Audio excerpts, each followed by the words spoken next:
Ukitaka kujua kwa nini mzee Julius Nyerere alikuwa mbogo kwa mtu alionyesha roho ya ukabila, subiri ni kusimulie ya Rwanda. Rwanda ukabila uliwatenda wakatendeka. Ndugu walichinjana wakachinjika. Zaidi ya njia 48 zilitumika kutesa na kuua. Watu walizikwa wazima na kufia kaburini. Imagine hayo mateso. Wajawazito walipasuliwa bila ganzi kwa viwembe na visu kuona mtoto na kaji tumboni na kisha kuwaacha mama na vitoto kifoni. Imagine. Mafigo, maini na utumbo wa Mnyarwanda ukawa kitoweo cha Mnyarwanda. Mwanamke mmoja kubakwa na wanaume 15 na baadaye kusokomezewa machupa na vitu vyenye ncha kali sehemu za siri. Ilikuwa jambo la kawaida. Maiti zilielea mto Kagera. Watu wakawa chakula cha samaki na mamba.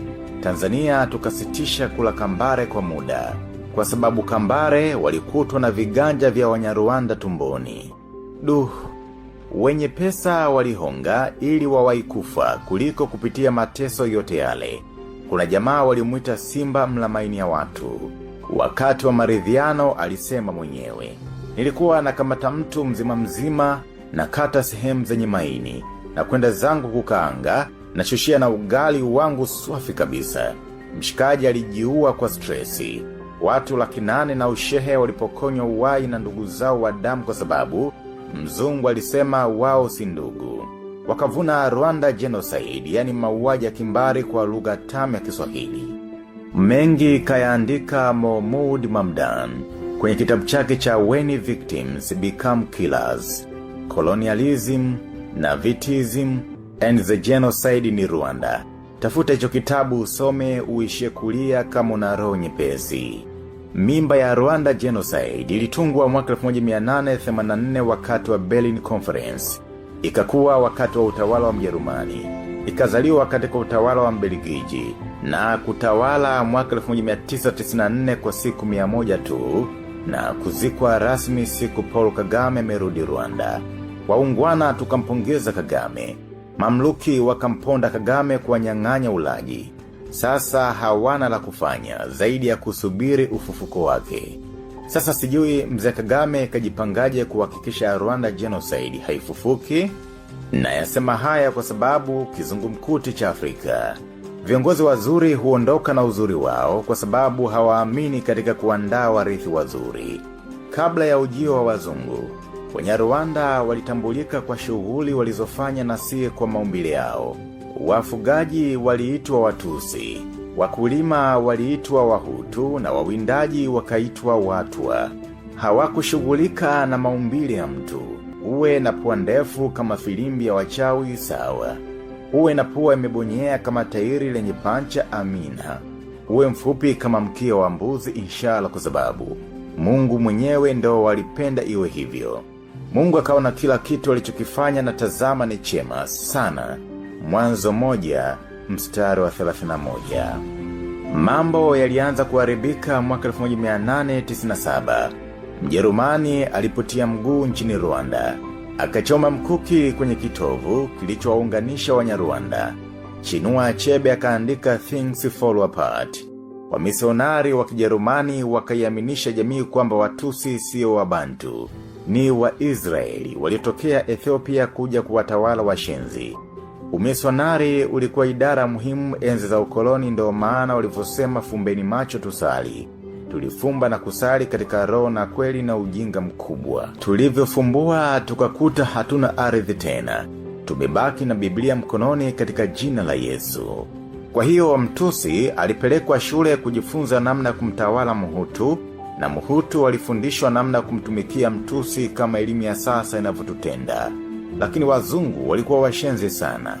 Yaani mfalme Yuha Musinga wa 5 kawakaribisha sebuleni, wakapitiliza chumbani, mfalme akalala sebuleni. Ni sawa na mgeni unayempa juice na kataa na kusema atakunywa wakati wa chakula, utadhani kanunua hata unga. Baada ya vita ya pili ya dunia, Mbelgiji alitawala Rwanda. Ni baada ya mbavu moya, Mbembe kutoka Kongo kumtwanga Mjerumani na kumkabidhi nchi Mbelgiji, nchi ya Rwanda Urundi. Mbelgiji akaja na upuuzi wa kutaka kumbatiza mfalme. Mfalme akachomoa. Alisema hawezi kumwacha Mungu wa mababu zake. Hizi akili wa Afrika wote tungekuwa nazo. Dini za kigeni zisingetusotesha namna hii. Mwaka 1931 wakamtimua mfalme maana waliona atawasumbua bure. Mfalme akakimbilia huko Zaire. Alipofariki mwaka 1944, Wabelgiji walikausha maiti yake na kuipeleka kwenye jumba la makumbusho huko Lisbon. Mwanae Mutara Rudahigwa akapewa ufalme kutimiza matakwa ya Mbelgiji ili asimkute yaliyomkuta baba yake. Rudahigwa akabatizwa kwa jina la Charles Leon Pierre. Charles akarukwa na akili. Akaigawa Rwanda kwa mfalme Kristo. Rwanda ikawa taifa la mfalme Kristo. Hadi leo Wanyarwanda wenye dini na wasiokuwa na dini, Wakristo na wasio wa Kristo hutumia salamu ya Yesu akwize, yani Yesu atukuzwe. Mizimu ya mababu ikachukia. Utawala wa mfalme Mutara Rudahigwa ukakosa ladha. Nchi kapigwa njaa kwa miaka 4 mfululizo. Zaidi ya watu 200,000 wakaaga dunia kwa njaa. Ni katika utawala wa Rudahigwa Wanyarwanda wakashuhudia ushenzi wa Mbelgiji kugawa vitambulisho vya uraia kulingana na makabila yao. Watwa, Wahutu, Watusi na raia wa kuomba. Wenye pua ndefu waliwekwa daraja la Watusi. Pua iliyobonyea ni Wahutu na Watwa. Monsignori Eulade Rudahungwa anakwambia urefu wa pua ulipimwa kwa rula. Isipofikia viwango unakuwa Mhutu. Wahutu wenye mali waliohonga ili kupatiwa vitambulisho vya Utusi wasiitwe washenzi. Wahutu lilikuwa kabila la washenzi na Watusi kabila la wastaarabu. Kuzaliwa Mhutu ilikuwa kama mkosi. Huu ujinga bado na uona Tanzania. Kuna wajinga wanafurahi kuitwa Watusi na wakati binadamu wote ni sawa. Sasa bwana, siku moja mfalme Rudahigwa alipelekwa Ubelgiji na baba yake ubatizo ili akamuone baba yake kwenye jengo la ukumbusho. Enzi zao mababa ubatizo walikuwa wazungu. Rudahigwa hakuamini macho yake alivyomkuta baba yake amekaushwa na kuwa kivutio kwenye jengo la maonyesho Ubelgiji. Aliumia sana na kusema ni Mungu gani hawa jamaa wanaomwabudu? Hata mimi si watanifanyia haya siku nikifa. Tangu siku hiyo akili zikamrudi na kugundua kumbe mzungu si mtu. Mfalme akairudia mizimu na matambiko ya mababu zake. Akaruhusu Uislamu na Usabato nchini. Usabato kasambaa kuanzia pale Gitwe hadi leo Rwanda ni kiboko kwa nyimbo tamu za Kisabato. Sikiliza Ambassador Choir ndo utajua utamu wa Usabato ni zaidi ya nywele zao natural na mavazi yenye staha. Mfalme alifanya hivyo ili kwa vuruga wa misionari kwa sababu Msabato na Mkatoliki ni maji na moto. Msabato anaamini Mkatoliki ndo walivuruga siku ya kuabudu ikawa Jumapili badala ya Jumamosi. Na papa ndo mnyama aliyetabiriwa kwenye Biblia. Hizi imani za kubambikiziana hizi noma sana. Hapa ndipo dini zilipotupiga tukapishana na Mungu live. Waislamu, walokole na Wasabato wanashirikiana katika mengi kama kufanya kazi, kusafiri basi moja, kuhemea soko moja na kuajiriwa na mtu mmoja, lakini linapokuja swala la Mungu wanapishana hadi kuwa maadui. Wanaitana makafiri, wapagani na wanyama. Muislamu haingii kanisani na Mkristo haingii msikitini. Hapa Mungu anaishia kutushangaa na shetani kutucheka sana. Mfalme Rudahigwa akaendelea kwa vuruga wa koloni.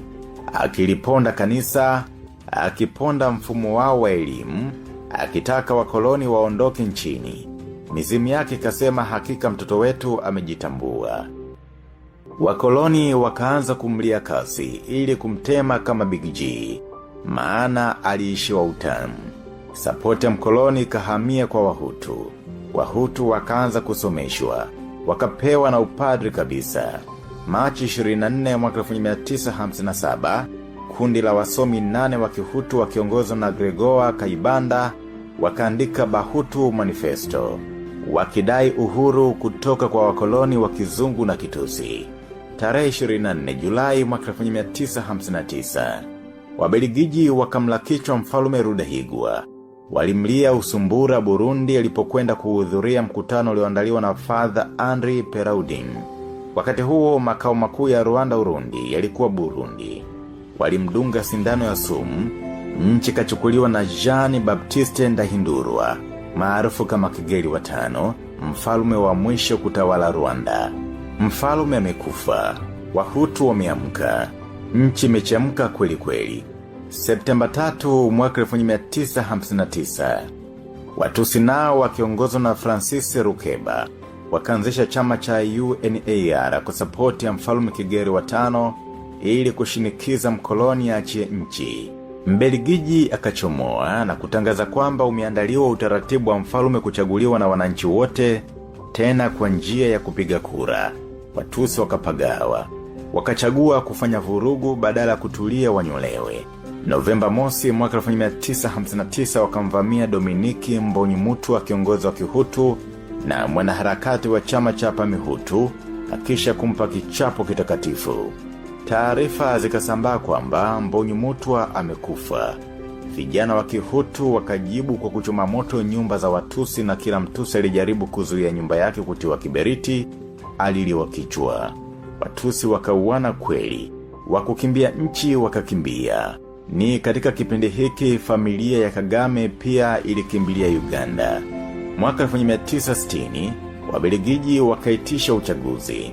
Chama cha Watusi UNAR kikambulia viti 19 kati ya viti vyote 229. Muhutu akakalia kiti cha enzi. Mfalme Kigeli akavuliwa madaraka yote na kisha